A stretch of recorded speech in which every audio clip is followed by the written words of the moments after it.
सीता समारोपित भागम पाणो महासायक चारु चापम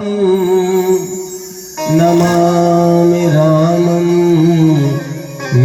रघुवंशनाथम्।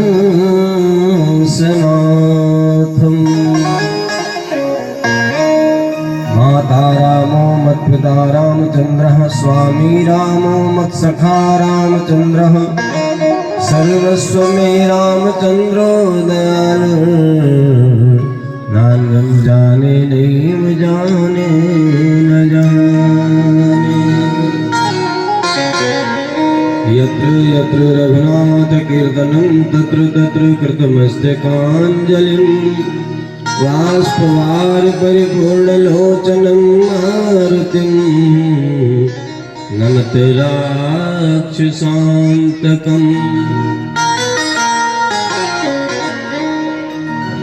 सीता लखन समेत प्रभु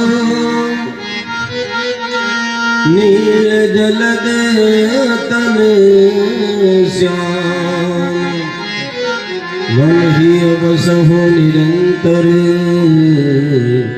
सगुन रूप सिया राम। शंभो प्रसाद सुमति तुलसी शंभो प्रसाद सुमति तुलसी चरित मानस कवि तुलसी राम चरित मानस कवि तुलसी मंगल मूर्ति मारुति मंगल मंगल मूर्ति मारुति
तुलसी राम चरित मानस कवि तुलसी राम चरित मानस कवि तुलसी राम चरित मानस कवि तुलसी।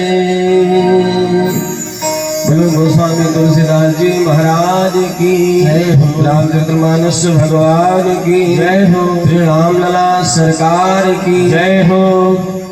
आप लोग थोड़ा धीरे बोले, काहे गाँव वालों को परेशानी हो, कितना जोर लोग हल्ला कर रहे हैं।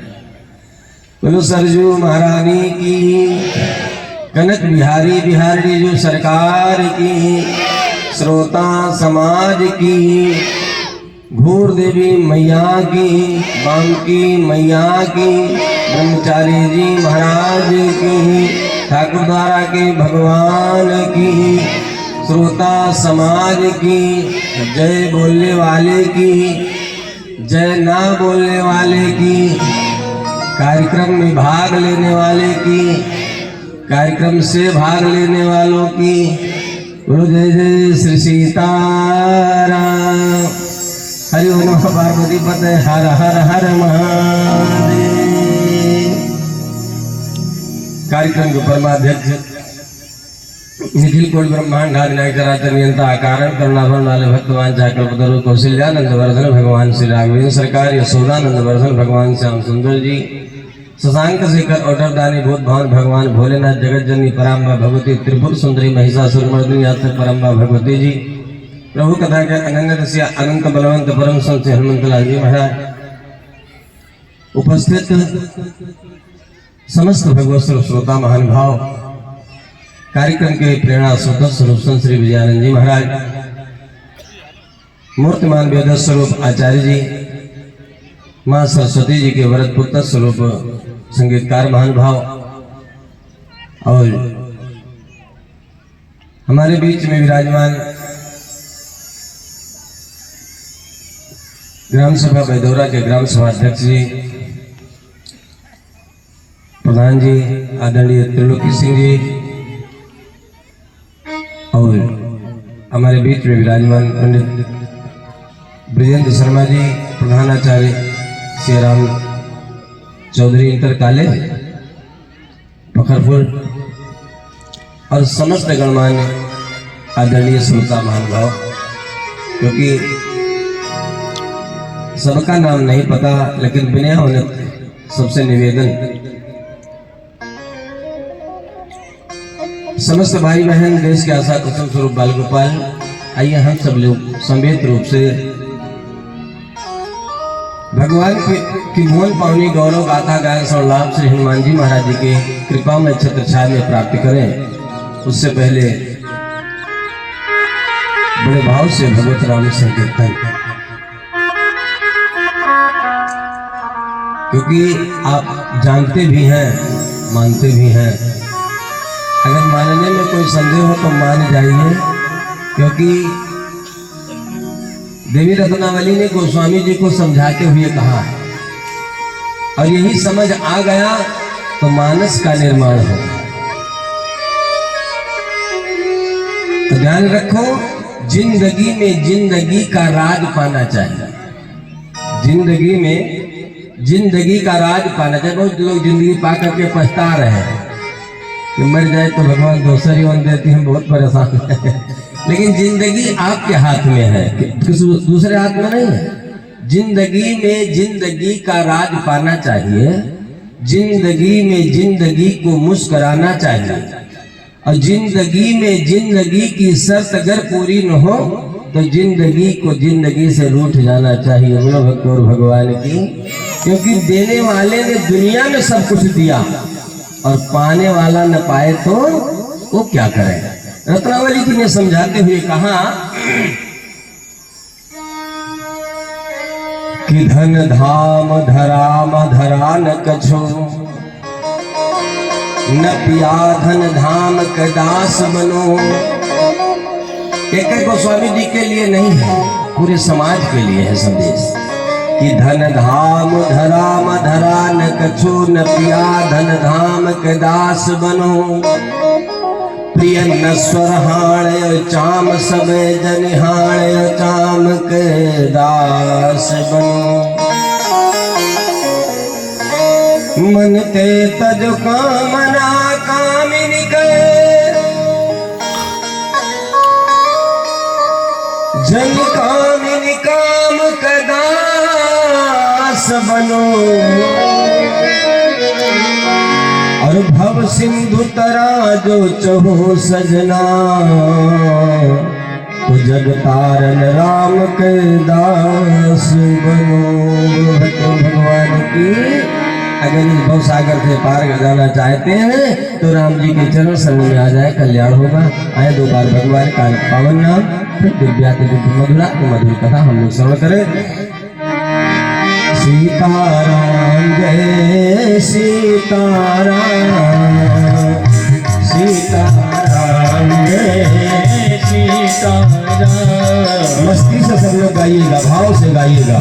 सीताराम जय सीताराम, सीताराम जय। अल्लाह कैसे बोला? सीताराम जय सीताराम, सीताराम जय सीताराम।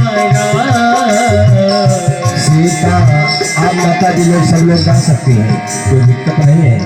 सीताराम क्योंकि हाँ कुछ है हमारे यहाँ सनातन धर्म में परंपरा है। एक बार एक पंडित जी कथा कह रहे थे तो कहिए कहा कि सब लोग बोलो श्री राम जय जय राम। तो माता जी क्या करें, उनके पति का नाम था श्री राम, जेठ का नाम था जय राम, ससुर का नाम था जय जय राम। अब क्या करें, सोच रही है कि अगर मैं कहूँ तो गलत हो रहा है, अब कहूँ तो हमारे यहाँ नाम लेने की परंपरा नहीं है। तो पंडित जी ने कहा श्री राम जय राम जय जय राम, श्री राम जय जय राम। तो माता जी ने कहा, लड़के का नाम था पप्पू, कहा कि पप्पू के पूरी खा सब कहना, पप्पू के पूरी खा सब कहना। अगर कहीं समस्या हो तो आप लोग मारे निकाल लीजिए, लेकिन माता जी ने नाम नहीं छोड़ा। कहा जरूर थे किसी भी प्रकार से आप कहें तो भगवान समझ लेंगे कि मेरा नाम हो रहा है। इसलिए सब लोग गाइए ताली बजाते हुए। सीताराम जय सीताराम, सीताराम जय सीताराम। मुझे भरोसा तेरा राम, मुझे भरोसा तेरा राम। करुणा करी नालो राम, करुणा करी नालो राम। अपना दास बना लो राम, अपना दास बना लो राम। सीताराम जय सीताराम, सीताराम जय सीताराम।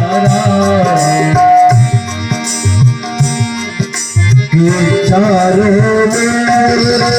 निराशा हो जब, चारों निराशा हो जब, और न कोई आशा हो जब, और न कोई आशा हो जब, तो प्रेम से बोलो सीताराम, प्रेम से बोलो सीताराम, सीताराम जय सीताराम, सीताराम जय सीताराम। भगवान की, श्री हनुमान जी महाराज की जय। कहते हैं बेकार है वो दरिया जिसमें न हो रवानी, और जब जोश ही नहीं है तो बेकार है। और यहाँ बहुत वृद्ध लोग नहीं बैठे हैं, सही युवा लोग बैठे हैं। थोड़ा उत्साह के साथ, थोड़ा सा समय होता है कथा का और उसमें हतोत्साहित न हो। अभी हम सब लोग श्रवण कर रहे थे बाल कांड की कथा। अच्छा, कांड माने क्या होता है? कांड माने घटना ही। और बाल्यावस्था के लिए बताया गया वाणी पर निग्रह हो, जिज गिरा पावन करण कारण राम जस तुलसी कर। और बाल्यावस्था में माता पिता जैसे अपने बालक को शिक्षा दे देते हैं, उसी प्रकार से उसके जीवन पर्यंत आचरण बन जाते हैं। तो वाणी को पवित्र किया गोस्वामी जी ने। और वाणी पवित्र कब होगी? जब भाव समर्पित होगा, कर्तृत्व का अभिमान नहीं होगा। आज हम किसी को 10 रुपया दे देते हैं, संत ब्राह्मण को, विद्वान को, तो लगता है कि हमने दे दिया, लगता है कि हमने दिया, देने का अभिमान। लेकिन एक बात आप सोच लीजिए, आप अपने पुरुषार्थ से आपके पास कुछ नहीं है, जो भी है परमात्मा का दिया हुआ, आपको भी मांगे का मिला हुआ है। और उसमें से आपने दे दिया तो कर्तृत्व का, दान का अभिमान हो जाता है। और जिस परमात्मा ने आपको इतना कुछ दिया, क्या उस परमात्मा को कभी अभिमान होता है कि हमने दिया? कभी उस पर विचार किया कि हमने किसी से लिया है? हम भी किसी के कर्जदार हैं। यह समर्पण जब हमको जानकारी हो जाएगी कि हमारे पुरुषार्थ से हमको सुविधा नहीं मिली है, भगवत कृपा से हमको सुविधा मिली है, तो हम उनकी कृतज्ञता प्रकट करेंगे। आज वर्षों तक सेवा किया महाराज दशरथ जी ने, मन क्रम वचन से, सपरिवार से, तन मन धन से, सब प्रकार से किया है। और जब विश्वामित्र जी चले तो चरणों में लेट गए कि सरकार हमारा है क्या? कि नाथ सकल संपदा तुम्हारी, नाथ सकल संपदा तुम्हारी, नाथ सकल संपदा तुम्हारे, नाथ सकल संपदा तुम्हारी। और मैं सेवक समेत सुख नारी, मैं सेवक समेत सुख नारी। कुछ भी दे दे तो जो उपकार कर दिया विश्वामित्र जी ने, उसका बदला नहीं दे सकते। कुछ भी दे दे, राम जी को राम जी के रूप में प्रकट कर दिया विश्वामित्र जी ने। बोलो भक्त और भगवान की। अगर दुनिया में किसी ने जाना कि नाम भगवान है तो कारण विश्वामित्र जी। भक्ति और भगवान को एक कर दिया, विश्वामित्र जी का उपकार है। क्या कर सकते हैं? आज समर्पित हो गए कि सब कुछ आपका है सरकार, आवाज जा रहे हैं। तो एक बात ध्यान रखना गुरुजी, कि नाथ करहूं लड़कन पर छोहू। आज किसी को हम 10 रुपया दे देते हैं तो हमको अभिमान हो जाता है, हम विनम्र नहीं रह जाते, देने का अभिमान होता है। लेकिन नहीं, इतना कुछ समर्पित होने के बाद कहते हैं कि नाथ करहूं लड़कन पर छोहू, और दर्शन देत रहब नीत।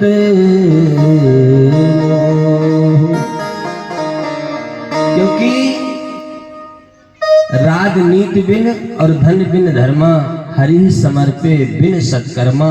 सत्कर्म आपका तब सार्थक होगा जब आपका कर्तृत्व अभिमान चला जाएगा, समर्पण भाव आ जाएगा, तभी सत्कर्म सार्थक होगा।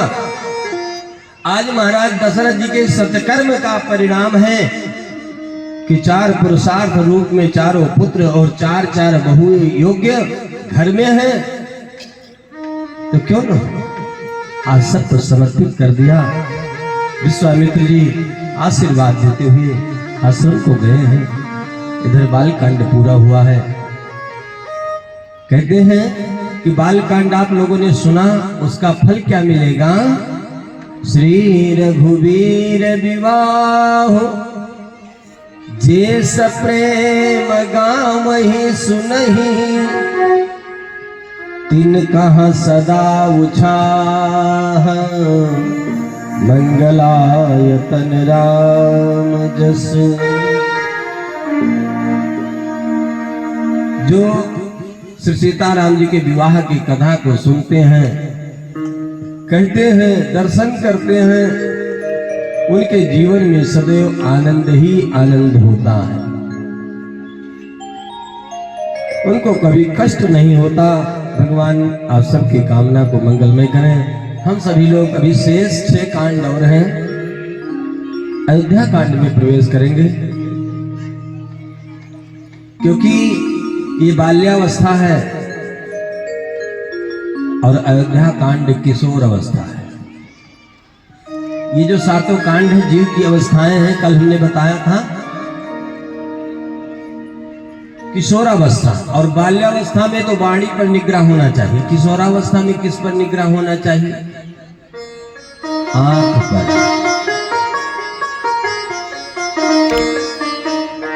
किशोरावस्था में मन पर निग्रह होना चाहिए। और शुभारंभ करते हुए गोस्वामी जी लिखते हैं, श्री गुरु चरण सरोज रज, निज मन मुकुर सुधार, बरनहु रघुबर बिमल जसु, जो दायक फल चार, जो दायक फल चार। श्री गुरु चरण सरोज रज, निज मन मुकुर सुधार, बरनहु रघुबर बिमल जसु, जो दायक फल चार, जो दायक फल चार। गुरु जी के चरणों की धूल लेकर के, और धूल से क्या निवेदन है कि हमारा मन रूपी मुकुट शीशा साफ हो जाए। और मैं इस कथा को गाने जा रहा हूं, जिस कथा को गाने से 4 फल मिलता है। तो श्रोताओं ने कहा कि आप गाओ, हम सुनेंगे ही नहीं। कहा क्यों? कहा भाई गाने वाले को 4 फल मिलता है, तो सुने क्यों फर्जी में हम सुने? जब सुनने वाले को कुछ नहीं मिलता है तो क्यों सुने? तो कहा नहीं, सुनने गाने वालों को 4 फल मिलता है और सुनने वालों को 8 फल मिलता है। गाने वाले को मिलता है जो आपको दिखता है प्रत्यक्ष, अर्थ धर्म काम मोक्ष। भाई अर्थ मिलता है, सब लोग जानते हैं कि पंडित जी आए हैं तो कुछ दक्षिणा जरूर लेंगे, मिले नहीं मिले तो भगवान की। अब अपेक्षित हम भी हैं, लेकिन अब मान लीजिए हमारी अपेक्षा न सार्थक हो, कोई बात नहीं, लेकिन सब लोग अपेक्षित हैं, आप लोग जानते भी हैं और मिलता भी है, ऐसी बात नहीं। तो हमारा तो प्रत्यक्ष, लेकिन आपका जो है पारलौकिक, आप प्रत्यक्ष है। श्रोताओं को जो मिलता है 8 फल मिलता है। क्या? आप जब श्रवण करने पहुंचे, कथा सुनने पहुंचे तो श्रोता हुए। इसके बाद में लिखा गया कि श्रवणम कीर्तनम विष्णु, अस्मरणम पाद सेवनम, अर्चनम बंदनम दास्यम, सख्यम आत्मनिवेदनम। आप पहले कथा सुनने पहुंचे तो श्रोता हुए, इसके बाद में कीर्तन किया, स्मरण किया, भगवान की सेवा किया। कहते हैं 9 भक्ति जो है ये 9 के 9 श्रोताओं को प्राप्त हो जाते हैं। बोलो भक्त और भगवान की। और कथा सुनने का जो फल है दुनिया में और कहीं फल ही नहीं है। आप लोग रसखान जी को जानते हैं, इनका नाम भी जानते होंगे। कोई बताया रसखान जी का पहले नाम क्या था? इनका नाम है सैयद इब्राहिम, पहले नाम था। और ये कहते हैं कि बचपन से इनका काम था लूट मार करना, है चोरी करना। रसखान जी का काम था लूट लेना। एक दिन एक कथा सुन रहे थे, संयोग से जा रहे थे चोरी करने, तो कथा हो रही थी, बैठ गए, समय भी था, भाई रात हो जाए तब चोरों का काम बने। दिन में ही कथा हो रही थी तो कहा अब रात हो जाए तब जाएंगे, तब तक कथा सुन ले। तो संत एकनाथ जी ने भगवान श्री कृष्णचंद्र जी का श्रृंगार वर्णन किया।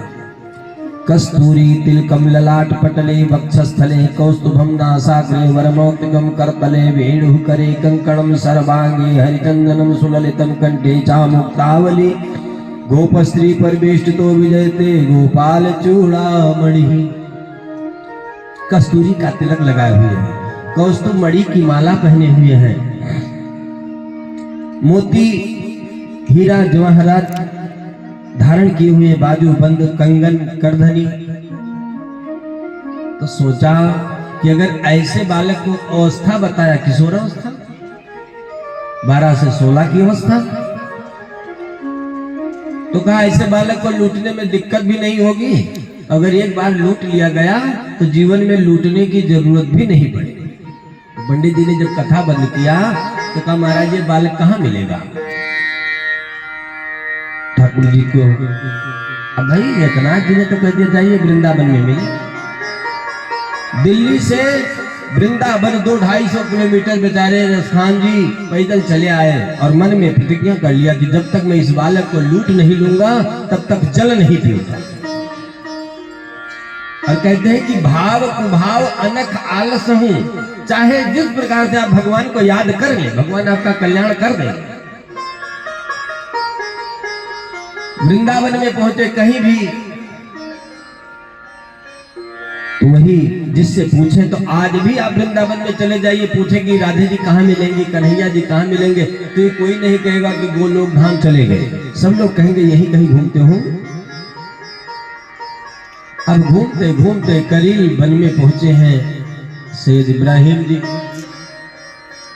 और 15 दिन हो गए, अब तो प्राण पखेरु शरीर को छोड़ना चाहते हैं। लोगों ने जलपान कराने का, क्योंकि ब्रिज क्षेत्र में आज भी, शहर की बात मैं नहीं करता, लेकिन देहात में आप चले जाइए ब्रिज में, तो किसी भी गांव में आपको भोजन जलपान की दिक्कत नहीं पड़ेगी। वहां मधुकरी आपको सबके घर से मिलेगी, दही छाछ दूध मक्खन रोटी दाल, जो भी जिसके घर में बना होगा आपको मिलेगा। ब्रिज के गांव में कोई भी मेहमान पहुंच जाता है तो लोग देखते हैं कि हमारे यहाँ भोजन कर लेता। आज तो हमारे यहाँ तमाम ऐसे लोग हैं कि अगर किसी के यहाँ कोई भूखा पहुंच जाए तो लोग सोचते हैं दरवाजा बंद कर दो, लेकिन ब्रिज में आज भी है। हमने ब्रिज 84 कोस परिक्रमा मार्ग पर 18 दिन की कथा चल चल करके, तो हम पूरे देहात में घूमे हुए हैं। सज्जनों बड़ा आनंद आता है। कोई नहीं कहता कि रसखान जी को, कोई नहीं कहता कि भगवान यहाँ नहीं मिलेंगे। घूमते घूमते करील वन में पहुंचे और अब पांव से चला नहीं जाता, गला सूख गया, बेहोश होकर गिर गए।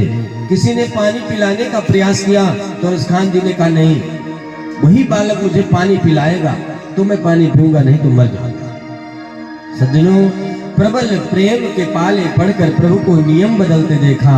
अपना मान टले टल जाए लेकिन अपने जन का मान न टलते देखा। जिस रूप का वर्णन संत एकनाथ जी ने किया था उसी रूप में भगवान प्रकट हुए, रसखान जी को जल पिलाया और चल पड़े। अच्छा, हमारे अंदर ये जो विकार है कब तक है?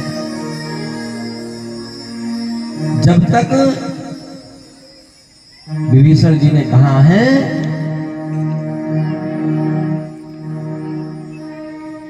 कि जब लगी उर न बसत रघुनाथा और धरे चाप सायक कटी भागा।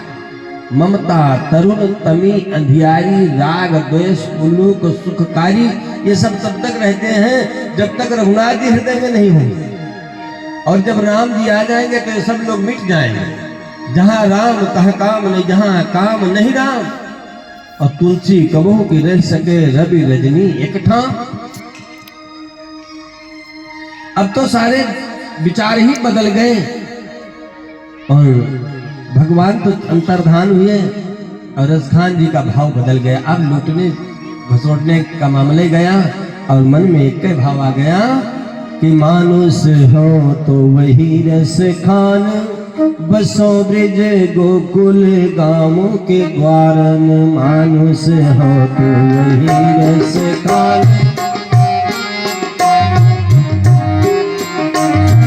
मानुष हो तो वही रस खान, बसो ब्रिज गोकुल गाँव के द्वारन।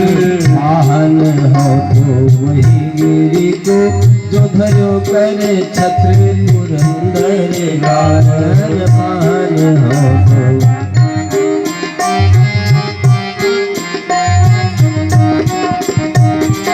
जो खग हो तो बसेरो करो, मिल कालिंदी कोने कदम्ब बिरारन।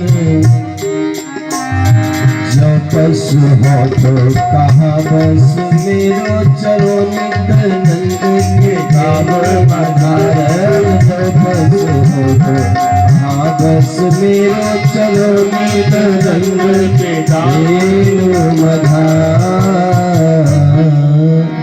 ये समर्पण है। भगवान की कृपा हो जाए, साक्षात्कार हो जाए। कथा सुनने का फल है। कभी कथा में मन नहीं लगता था, कथा के प्रति आस्था नहीं थी, लेकिन बिना आस्था के कथा में बैठ गए और भगवत प्राप्ति हो गई। बोलो भक्त और भगवान की। अयोध्या कांड है कि हमारा मन पवित्र हो।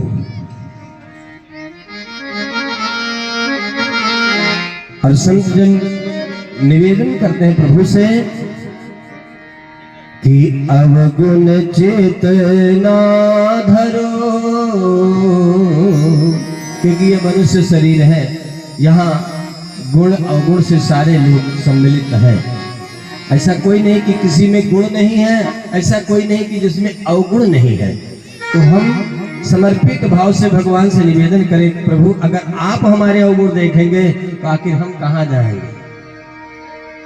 तो अवगुण चेतना धरो, और इस संसार में माया ब्रह्म जीव जगदीशा, लक्ष्य अलक्ष्य व्यंक अवनीशा, काशी मग सुरसर क्रमनाशा, मरु माधव महिदेव गवासा, सरग नरक अपवर्ग विभागा, निगमा गम गुण दोष विभागा। पूरी सृष्टि की संरचना है। तो इसलिए हम हमेशा भगवान से निवेदन करते रहे सुबह शाम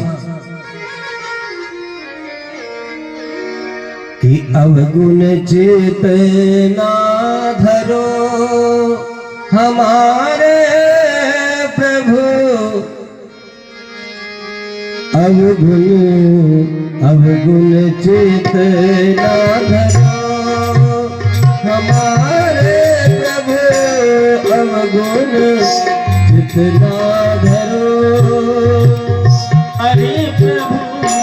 अवगुण चेतना धरो हमारे प्रभु।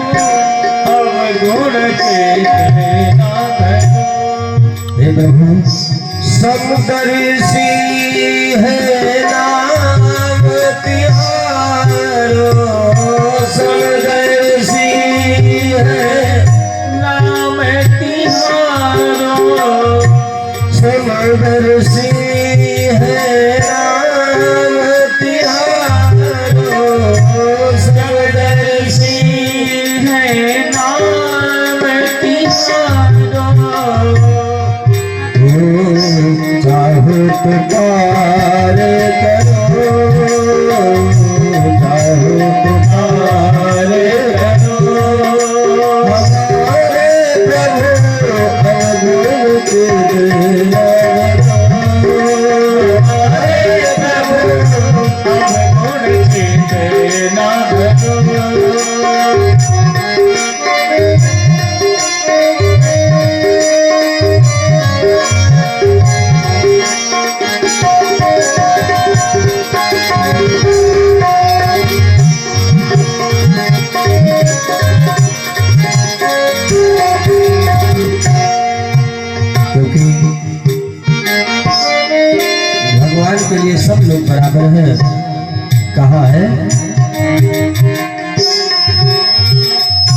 एक नदिया एक नार कहावत, एक नदिया एक नार कहावत, मैलो नीर भरो, मैलो नीर भरो, जब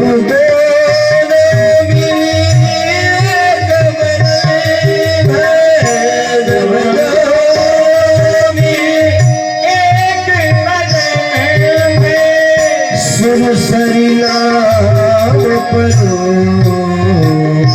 सुरसरी नाम परो, अवगुण चेतना धरो, हमारे प्रभु अवगुण चेतना धरो, हमारे प्रभु अवगुण चेतना धरो।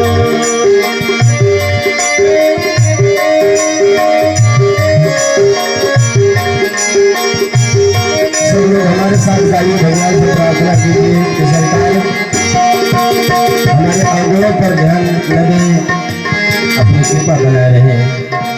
कहा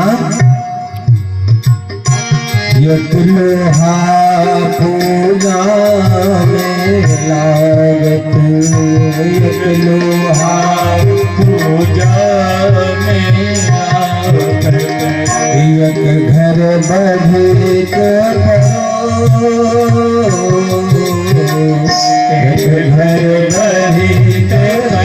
इसी वजह से पूजन सामग्री तैयार होते हैं, पूजन के पात्र तैयार होते हैं, इसी वजह से बधि के यहाँ बध होता है। लेकिन अगर पारस पत्थर को छुआ जाए तो लोहा में भेद नहीं करेगा, सारे लोहा को सोना बनाएगा। ये भगवान की महिमा है।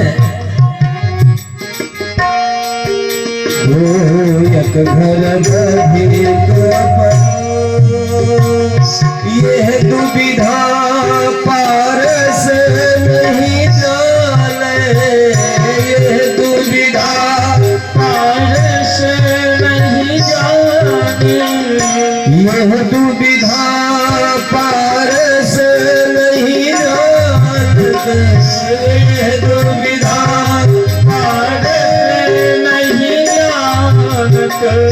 करो जन करत करो, अवगुण चेतना धरो, हमारे प्रभु अवगुण चेतना धरो, हमारे प्रभु अवगुण चेतना धरो,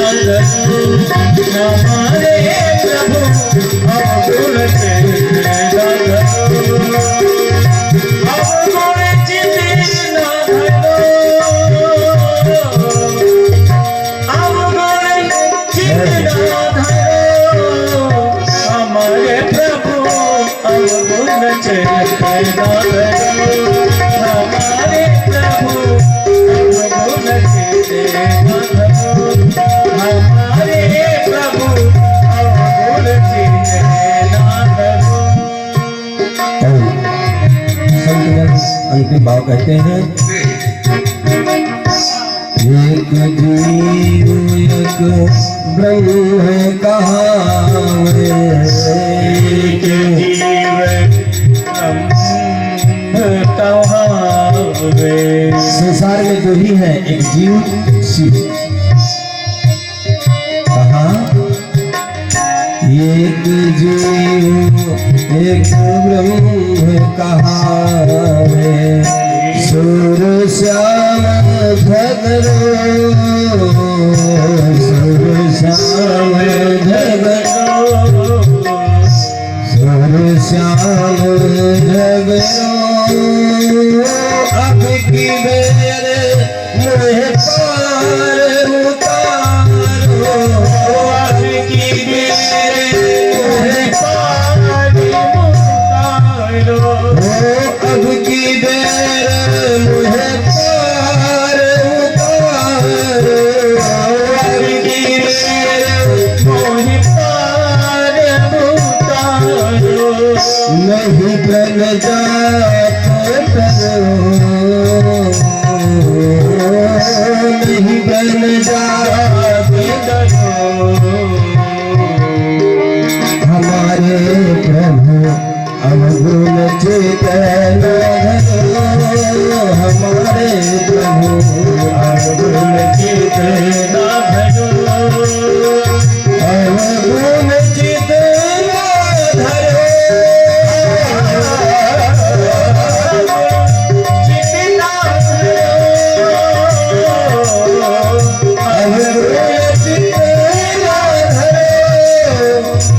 अवगुण चेतना धरो हमारे अवगुण चेतना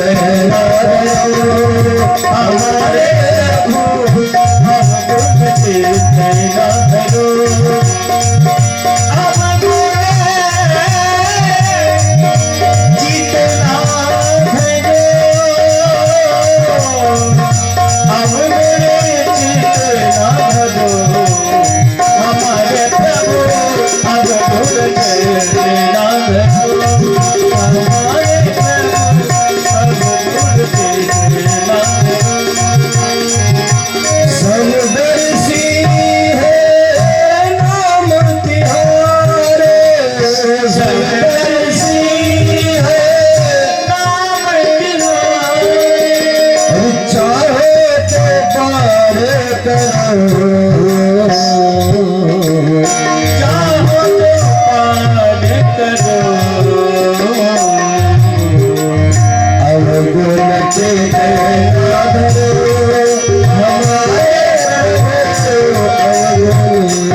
आप सभी लोग ये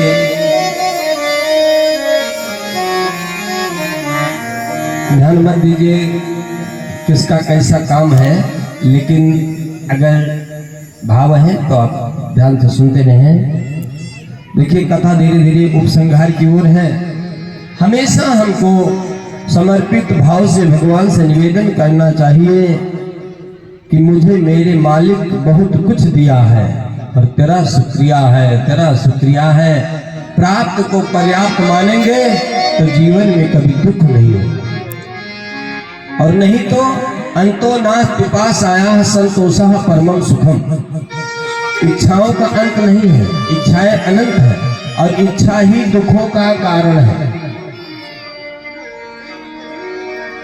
आकांक्षाएं बढ़ती रहती हैं और व्यक्ति दुखी होता रहता है।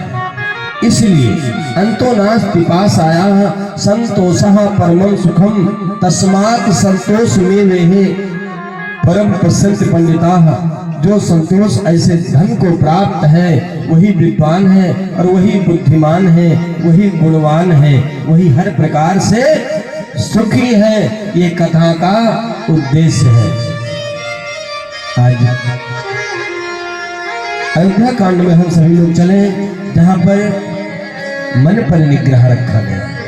और देखिए मन सुधारने के लिए, मन को काबू करने के लिए संतों ने बताया, और आपका मन ही आपका सच्चा साथी है। अगर मन आपका, आप कहीं यात्रा पर निकले हैं और मन आपका थोड़ा संकुचित है तो हो सकता है यात्रा में बाधा पड़ जाए। और अगर आप प्रसन्न मन से घर से निकले तो आपका कोई भी कार्य बाधित नहीं होगा। बोलो श्री राघवेंद्र सरकार की। मन यो मनुष्याणाम कारणम बंध मोक्षयो। कहते हैं कि मन के हारे हार है, मन के जीते जीत, मन ही मिलावत मीत को, मन ही करत फजीत। आज महाराज दशरथ जी के मन, अच्छे मन का परिणाम है कि भुवन चारी दस भोधर भारी, भुवन चारी भारी और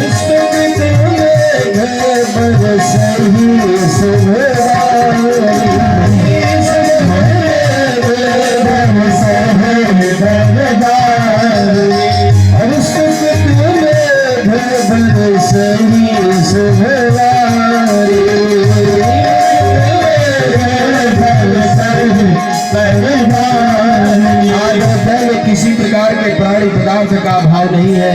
ये महाराज दशरथ जी के सुकृत का परिणाम है। 4 पुत्र 4 बहुएं और वो भी आज्ञाकारी बालक। क्योंकि सुखी किसको माना जाता है? पहला सुख जब निर्मल काया। बहुत धनमता हो और अपने शरीर न सही हो तो क्या मतलब है? पहला सुख जब निर्मल काया, दूसर सुख जब घर में माया, तीसर सुख कुलवंती नारी। नारी भी हो जो मर्यादा में रहने वाली है। और नहीं तो बहुत माताओं को तो देखा गया है कि इतना बड़ा शासन कर देते हैं घर पर कि अब वो घर वाले परेशान हो जाते। एक माता जी गांव में रहा, हिया भी अगर हो तो हमारा कोई जानकारी नहीं है। एक माता जी का जब कुछ खाए हो तो वह काली जी का बुलावे। देवता आवत है तो कोई के तो काली जी का बुलावे। अब गांव भर मिलकर आरती करें और काजू किशमिश बादाम जलेबी अखरोट सब खवावे, माता जी भोग लगावे, चली जाए। अच्छा, पूरा गांव के लोग प्रणाम करते थे तो माता जी को एक ही कष्ट था कि उसका पति नहीं प्रणाम करता था। तो कहा, एक दिन एक हाथ की जीभ निकाला, कहा आज पूरे गांव को कच्चा खा जाऊंगी। गांव वाले ने कहा, माता जी गलती क्या है? तो कहा, गलती यही है कि ये बच्चा मेरा प्रणाम नहीं करता, अपने पति को और इशारा किया। तो गांव वालों ने कहा, भैया काहे सबका जान खत्म करा, पाँव पकड़ लो। तो कहा, नहीं ये हमारी पत्नी है। अरे कहा, पत्नी नहीं, काली दी है, पाँव पकड़ो। कहा, नहीं हम पत्नी के पाँव न पकड़ पाए। तो भैया गांव वालों का दबाव, क्या करे अकेला व्यक्ति, चरणों में गिर गया। माता जी ने कहा, बेटा मैं खुश हूं, जो चाहो वरदान मांग लो। तो पति ने खड़े होकर के कहा कि अगर खुश हो तो आधे तिलाक दे दो, अब दोबारा हमरे बस की नहीं है। बोलो श्री रामचंद्र की। इसलिए न माताएं मिसयूज करें और न पति लोग मिसयूज करें। हाँ? पति लोग भी बहुत शासन बघा रहा है। तो पति देव भाई हमेशा अपने पत्नी का डरवा रहा है कि हमारा कपड़ा धुल कर दो ना तो, या भोजन दो ना तो नाई तो उसे डर रही थी पत्नी कि नाई तो पता नहीं भाग जाए, फांसी लटक जाए, जहर खाए ले, पता नहीं कहा गए, हम क्या कर दे। 20 साल हो गया तो अब पत्नी नाई तो उसे बहुत डरा है। जाड़े का महीना था यही दिसंबर जनवरी वाला। तो पत्नी को आवाज लगाया, सुनो पानी गर्म हुआ नहीं तो नहाने के लिए डांटा। पत्नी ने कहा, आज हम नहीं तो से बहुत परेशान हो गए। तो कहा, आज हम पता कर लेते हैं कि नहीं तो माने होगा क्या। तो कमर पर हाथ रखा, कहा नहीं तो क्या होगा बताओ। तो पत्नी ने कहा, ठंडे पानी से नहा लेंगे और क्या। बोलो भगवान की अवकाश ठिकाने लग गई। इसलिए निवेदन है, न पति न पत्नी को और न पत्नी पति को कोई मिसयूज न करें। अपने अपने मर्यादा में सब लोग रहें। यह राम कथा है। राम कथा से शिक्षा धारण करें, अपनी मर्यादा को ध्यान में रखें। बोलो भक्त और भगवान की। आइए महाराज जी कुछ कहना चाहते थे तो कह दीजिए इसके बाद, क्योंकि हम लोग तो बोलने वाले हैं।